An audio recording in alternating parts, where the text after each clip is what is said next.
Sejam todos bem-vindos. Essa é a primeira live do Desafio 21 Dias. O que é o Desafio 21 Dias? O Desafio 21 Dias é um projeto que eu criei, que tem como objetivo você aprender algo novo todos os dias. Então, como que vai funcionar? Todos os dias, durante 21 dias, eu estarei fazendo lives curtas sobre algum tema que eu escolhi. E como serão escolhidos esses temas? Serão escolhidos esses temas de acordo com aquilo que eu tenho postado aqui nessa página e que tem gerado alguma dúvida ou que tem tido bastante engajamento, tá ok? E por que eu acho tão importante a gente aprender algo novo todos os dias? Bom, eu fiz recentemente um post, tá no meu feed para quem quiser dar uma olhada, explicando por que 5 motivos para você aprender algo novo todos os dias. Então, um desses motivos é o autoconhecimento, que o conhecimento é poder e quando aplicado, melhor ainda. Outro motivo é a criatividade. Você pode descobrir o que vai bater o seu coração mais forte. Enfim, são vários os motivos que a gente tem para aprender algo novo todos os dias, tá ok? Então, sejam bem-vindos. Hoje vai ser nosso primeiro dia, o primeiro dia do Desafio 21 Dias. E o tema que eu selecionei hoje, por exemplo, é um tema que quando eu fiz o post nessa página, tiveram 446 curtidas, 79 salvamentos. Para as minhas métricas, esses valores são bastante altos de engajamento, então aposto que, e também toda vez que eu faço essa pergunta no Stories, o pessoal erra. Então, assim, eu achei interessante. E a pergunta de hoje é: todas as enzimas são proteínas? Então, o que vocês acham? Toda vez que eu pergunto isso lá no Stories, há respostas bem controversas. Todas as enzimas são proteínas? O que vocês acham? Sejam bem-vindos, pessoal que está chegando agora. Bom, para a gente responder essa pergunta, a primeira coisa que a gente precisa entender é o que são enzimas, tá? Então, a gente pode definir enzimas como moléculas orgânicas que são produzidas e estão presentes nas células de todos os organismos vivos com a função específica de catalisar reações químicas.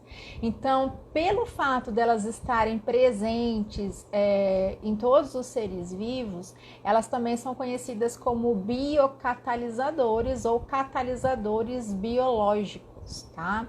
E o que são catalisadores? Catalisadores são aquelas substâncias que têm por finalidade diminuir a energia de ativação e aumentar a velocidade de uma reação química. E esses catalisadores, tanto químicos quanto biológicos, eles não não participam da reação. Do mesmo jeito que eles entram na reação, eles são regenerados numa reação química. Tá? Então, eles não são modificados quando eles participam de uma reação. E eles são regenerados no final, não são consumidos no final da reação, tá ok? Então, as enzimas, esses catalisadores biológicos, eles têm algumas propriedades importantes. Por exemplo, não modificam a constante de equilíbrio de uma reação química. Existem alguns fatores que modificam a constante de equilíbrio de uma reação química. Por exemplo, a gente tem a temperatura, a pressão, a concentração do substrato, do reagente ou do produto. Porque quando a gente tem uma reação química, a gente não chama de substrato, a gente chama simplesmente de reagente, somente quando a gente está trabalhando com um catalisador, que a gente chama de substrato, um catalisador biológico. Então, as enzimas, elas elas não modificam essa constante de equilíbrio, tá ok? Então elas são regeneradas, elas aumentam a velocidade da reação, elas são produzidas pelos seres vivos e elas têm uma capacidade de aumentar a velocidade de uma reação química na ordem de 10 elevado a 17 vezes maior, ou seja, se eu tenho uma reação química sem enzima e uma reação com enzima, então essa reação sem enzima acontece, por exemplo, com uma velocidade 1.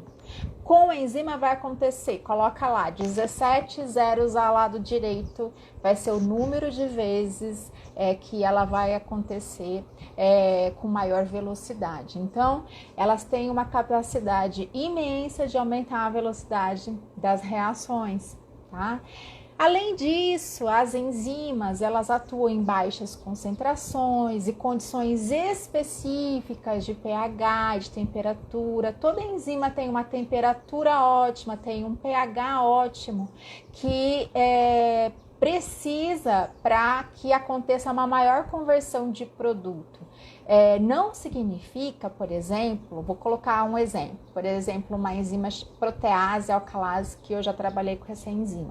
Eu sei que o pH ótimo dela é 9, a temperatura dela é 50, tá? Não significa que, por exemplo, ela não atue, que ela não faça conversão de produto a temperatura de 40 a 30 e pH de 7. Ela faz, ela até atua, mas acontece que as enzimas, quando elas estão no pH ótimo e temperatura ótima, o que acontece? Elas têm a capacidade de converter a maior quantidade de substrato em produto, ou seja, há um aumento da atividade. Elas vão no pH ótimo e na temperatura ótima, elas vão produzir uma maior quantidade de produto. Tá ok, pessoal? Gente, quem tá entrando agora, sejam bem-vindos. Fala de onde vocês são. Eu tô aqui falando sobre o desafio 21 dias, onde todos os dias, durante 21 dias, eu estarei aqui fazendo lives curtas sobre temas aleatórios, baseados nos posts que estão nessa página, que tiveram mais engajamento, que tiveram e geraram mais dúvidas, tá ok? O objetivo é aprender algo novo todos os dias. Então sejam bem-vindos, e o tema escolhido de hoje é: todas as enzimas são proteínas? Uma pergunta que toda vez que eu coloco no meu story sempre gera dúvida, então por isso que eu resolvi falar sobre ela, tá ok? Salvador, Bahia, seja bem-vinda. Estou falando de Araçatuba, São Paulo. Alguém aí de Araçatuba, alguém aí de São Paulo, alguém aqui perto da minha terra? Salvador, saudade de Salvador, sejam bem-vindos, tá bom? Então, antes da gente responder essa pergunta, se toda enzima é proteína, eu comecei falando aqui o que são enzimas para a gente entender um pouco. Então eu falei a definição, falei algumas propriedades, e agora estou falando sobre pH ótimo e temperatura ótima, porque toda enzima, elas atuam sobre temperatura ótima e pH ótimo, tá ok? Bom, e a maioria das enzimas, elas são formadas por cadeias polipeptídicas, ou seja, a maioria dessas proteínas, dessas enzimas são proteínas. São Bernardo do Campo, mais ou menos perto, Araçatuba é interior, São Bernardo é mais perto de São Paulo. Seja bem-vindo, Joel. Então, assim, a gente pode dizer que as enzimas, a maioria são formadas por cadeias polipeptídicas, ou seja, a maioria são formadas por enzimas, tá? E a maioria são formadas por ligações peptídicas, porque o que são proteínas? São macromoléculas que são formadas por ligações peptídicas entre moléculas de aminoácidos, tá? E a maioria dessas enzimas que têm caráter proteico, ou seja, que são proteínas, elas são então proteínas do tipo globulares e apresentam a estrutura terciária, tá ok? Mas nem todas as enzimas são proteínas. A gente tem as ribozimas. Ribozimas são aquelas moléculas formadas por moléculas de RNA, que não são proteínas, não são formadas por ligações peptídicas, são formadas por ácidos nucleicos, tá ok? Então é muito comum a gente ver artigo, a gente ver site, a gente ouvir aula, às vezes, no YouTube, das pessoas definindo de forma errônea as enzimas como sendo proteínas. Não pode, porque nem todas são. Tá? A maioria, sim, mas existem as ribozimas, que não são proteínas, são moléculas de RNA e têm poder catalítico. O que é um poder catalítico? O poder catalítico é a capacidade de catalisar a reação química, é a capacidade de aumentar a velocidade de uma reação química, diminuir a energia de ativação, tá ok? E transformar o substrato em produto, converter a reação, aumentar a conversão de uma reação química, tá ok, pessoal? Então, a gente falou sobre todas essas propriedades e uma característica bastante importante das proteínas é que elas são produzidas por todos os seres vivos, exatamente todos, pelos animais. Então, a gente tem proteína, por exemplo, em animais como bezerro, que a gente tem a quimosina, que é utilizada para a produção de queijo pela indústria alimentícia. Nós, seres humanos, nós somos um complexo multienzimático. Se a gente parar para pensar, até para respirar a gente precisa de enzimas. Eu não sei se vocês já estudaram a respiração celular, mas a gente sabe que a respiração celular, ela começa com a glicólise, depois o ciclo de Krebs, depois a cadeia respiratória. São inúmeras enzimas, cada reação química é catalisada por uma enzima. Então, nossas células é um complexo multienzimático. E olha que interessante, o nosso corpo, ele tem ali a temperatura de 37 graus, né? Que é uma temperatura ótima para as nossas enzimas atuarem. É por isso que não é interessante quando a gente quando a gente atinge uma temperatura alta, ou seja, quando a gente tem febre, é muito perigoso. Por quê? Porque a gente precisa, né, imediatamente diminuir essa temperatura, porque com o aumento da temperatura, as enzimas elas vão se tornar inativas. Então, aí, várias reações do nosso organismo podem deixar de acontecer. Tá? Então, olha só, pH ótimo, temperatura ótima também no nosso organismo para as enzimas. Qual é o pH ótimo do nosso organismo? Nosso sangue tem um pH próximo do neutro, tá? Próximo do 7. Então, as enzimas que estão dentro do nosso organismo têm um pH ótimo de 7, uma temperatura ótima de 37 graus aproximadamente. Tá bom? Bom, então as enzimas elas são produzidas pelos seres vivos, então por todos os seres vivos, pelos animais, pelos seres humanos. Então, nas nossas células, nós temos muitas enzimas. Nós temos enzimas na nossa boca, na alfa-amilase salivar, uma enzima responsável pela digestão, pela degradação de carboidrato. Quando a gente faz a ingestão de um carboidrato, por exemplo, um amido, um pão, que é um polissacarídeo, a digestão ela se inicia na boca com a quebra das ligações glicosídicas através da alfa-amilase salivar. Depois, no nosso trato gastrointestinal, nós temos enzimas proteolíticas responsáveis pela quebra das proteínas. Então, a gente tem pepsina, quimotripsina, a própria tripsina. Enfim, nós temos inúmeras enzimas. Os seres humanos têm muitas enzimas. Os animais, os fungos, que são os micro-organismos, um fungo muito utilizado pela indústria, produtor de enzima é o Aspergillus. O Aspergillus produz inúmeras enzimas, por exemplo, a lacase, que é uma enzima utilizada para clarificação de suco, também para tratamento de efluente, corantes industriais, enfim.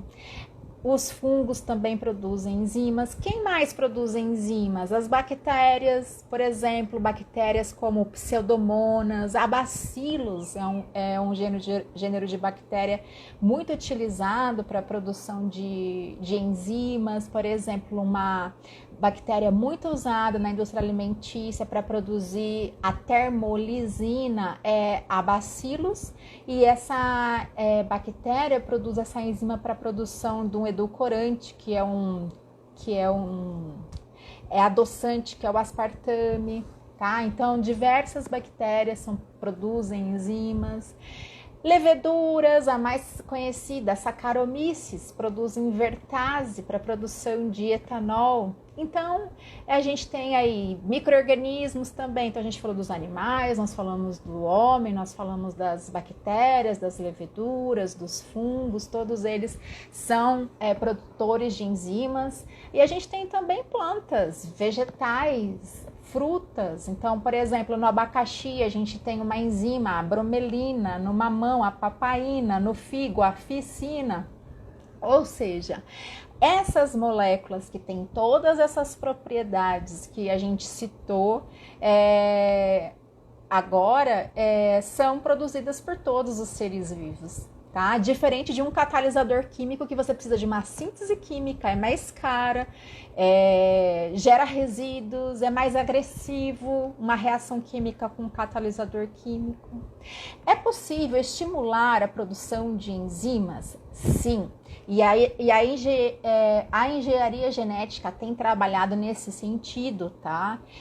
Muitos estudos têm sido feitos no sentido de utilizar, por exemplo, a tecnologia do DNA recombinante para você conseguir superexpressar a produção de uma enzima. Então, por exemplo, você pode pegar uma enzima que é produzida por uma planta ou por uma bactéria, isolar o DNA desse organismo que produz essas enzimas, adicionar esse gene a um plasmídio, né, a um outro organismo, por exemplo, uma soja, uma planta ou uma bactéria, para superexpressar isso, para que aumente essa produção. Então, a engenharia genética, ela tem feito vários trabalhos. Quem gosta aí de engenharia genética, quem gosta aí dessa área, tem sido feito vários trabalhos para aumentar a produção, sim, das enzimas. Tá ok? Quem que perguntou foi aí, não... Eu não consigo ler daqui. Tudo bem? Entendeu a resposta? Quem perguntou sobre é possível estimular a produção de enzimas. Aí perguntaram aí também, as enzimas podem desnaturar? Sim, as enzimas podem desnaturar. Existem vários fatores que desnaturam as enzimas. Por exemplo, a temperatura, o pH, a adição de um solvente orgânico, o uso de um metal, por exemplo. Então, o que acontece? É por isso que as enzimas, elas têm a sua temperatura, o pH ótimo, e aí o que acontece? Elas ocorrem em condições brandas de pH, tá? Mas olha que legal, devido ao fato das enzimas poderem ser desnaturadas, tá? O que acontece? Você, dependendo do processo industrial que você está utilizando a enzima, existe uma tecnologia enzimática que se chama imobilização de enzimas, que faz com que a enzima ela adquira uma maior estabilidade, ela fique mais resistente à variação de pH, de temperatura, ou seja, ela não vai desativar, ela não desnatura, tá? Então, essa tecnologia, ela tem sido muito estudada, uma tecnologia moderna que usa então um processo de imobilização de enzimas para que ela fique imobilizada, além de você utilizar essa enzima diversas vezes. O que acontece? Essa enzima ela aumenta a estabilidade e aumenta a atividade, tá bom? Quem foi que perguntou aí? Agora presta atenção, porque, por exemplo, toda outra pergunta que surge muito, né? Outra dúvida que surge muito é, por exemplo, toda enzima depois de desnaturada, né? A desnaturação é um processo irreversível, né? É uma dúvida que surge muito. Depende. Vai depender da enzima. Existem enzimas que são reversíveis após o processo de desnaturação proteica, tá?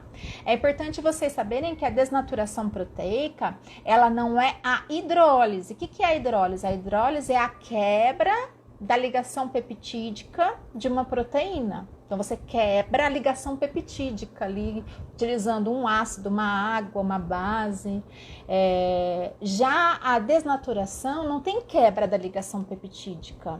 O que acontece? Um desarranjo da estrutura tridimensional da proteína, tá? Então, a proteína, ela era terciária, ela passa a ser secundária ou primária. Ela era secundária, ela passa a ser primária. Tá? Porque as enzimas, elas têm, como todas as proteínas, elas têm níveis de estrutura. Então, se vocês...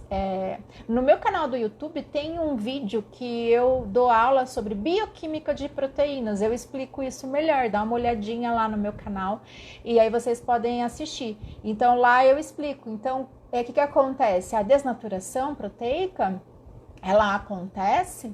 tá? Mas existem enzimas que sofrem a renaturação proteica, tá ok? Então, se fosse assim, por exemplo, todo alimento que tem enzima, que tem proteína, que a gente se alimentasse após aquecimento, a gente nunca iria fazer a ingestão de uma proteína porque ela estaria desnaturada, inativada. Acontece que ela apenas perde a sua forma estrutural, né?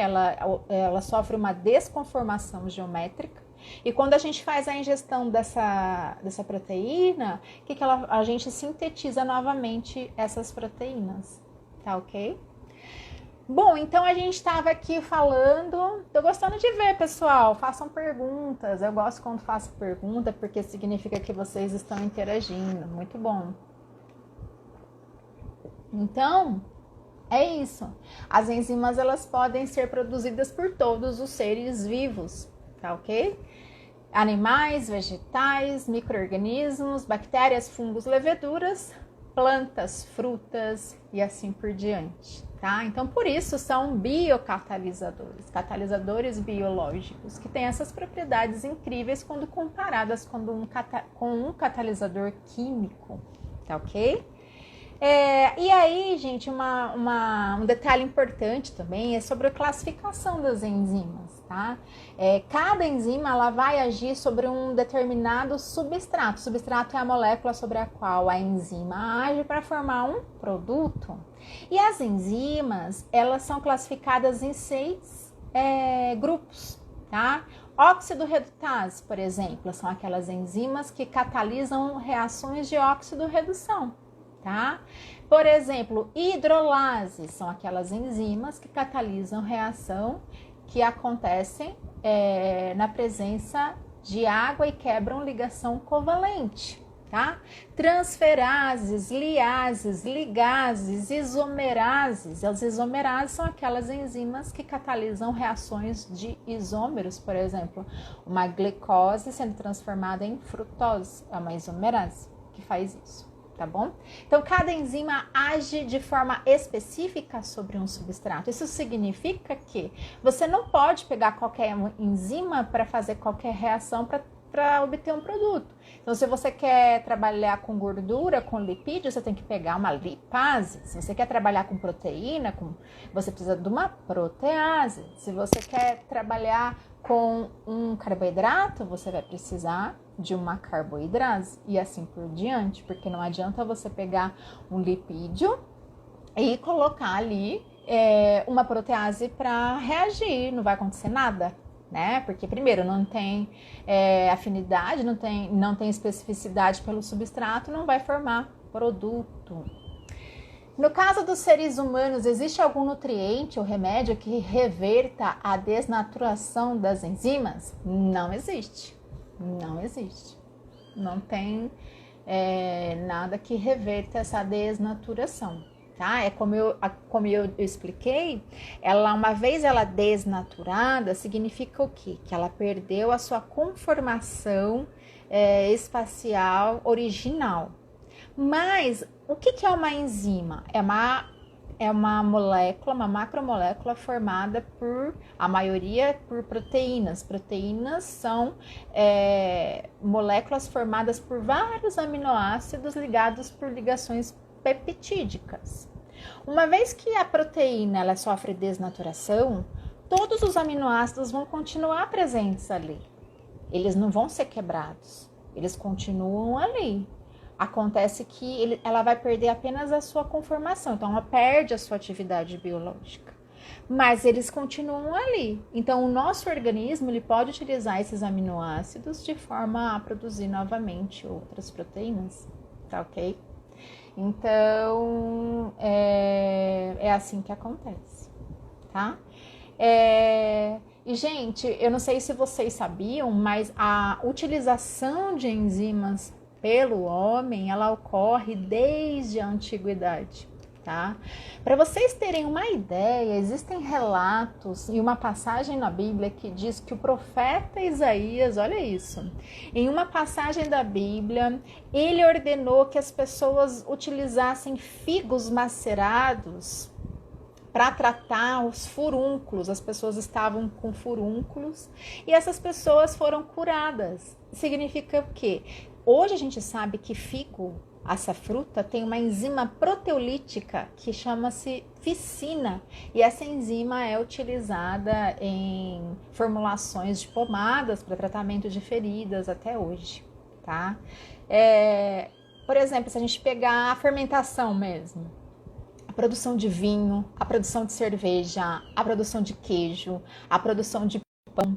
Existem relatos que esses produtos ocorrem cerca de 6.000 anos antes de Cristo, tá? Todos esses produtos precisam de enzima, tá?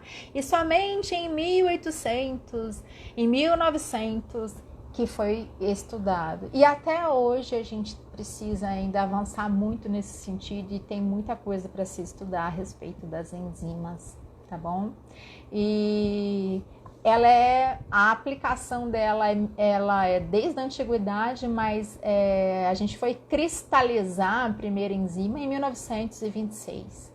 Para vocês terem ideia, em termos de ciência, isso é recente. Tá? O que significa cristalizar a enzima? Significa que a gente foi descobrir qual que é a constituição dos aminoácidos, a sequência, a estrutura tridimensional dessa enzima, quem é essa molécula no espaço. Tá? Então, para vocês terem ideia de quão antigo é, mas que somente agora que a gente tem desenvolvido técnicas modernas, por exemplo, de ressonância magnética nuclear, de fração de raio-x, cristalografia, para saber qual que é a estrutura dessas moléculas, tá bom? E para finalizar, todas as enzimas são proteínas, então a gente falou que são enzimas, moléculas orgânicas presentes em todos os seres vivos, tá? Capazes de diminuir a energia de ativação e aumentar a velocidade da reação química, são catalisadores biológicos. A maioria é formada sim por proteínas, mas nem todas as enzimas são proteínas.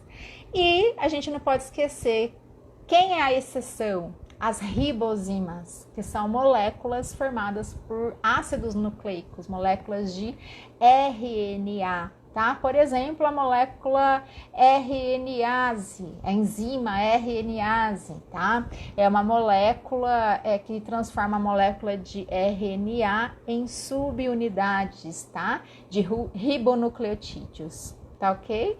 Então, nem todas as enzimas são proteínas. Por favor, nunca mais errem isso, nunca mais definam enzimas sendo proteínas. Se ler um artigo, desconfie. Se ouvir um vídeo, desconfie. Porque a gente sabe agora que nem todas as enzimas são proteínas, porque existem as ribozimas. Mas a maioria, sim, a maioria das enzimas são proteínas. Por isso que é tão comum a gente ouvir falar de forma generalizada.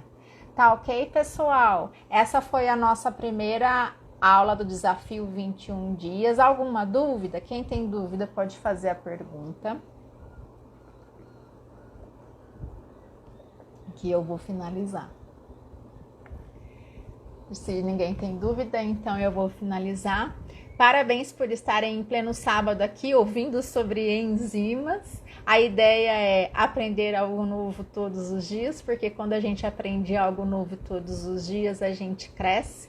E a ideia é essa, crescer, melhorar e aumentar o seu conhecimento, a sua criatividade, os seus relacionamentos e tudo isso, tá ok?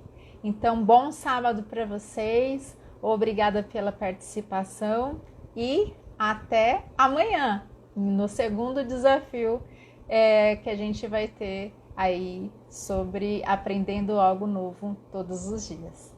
Um beijo, gente, obrigada pela participação. Tchau!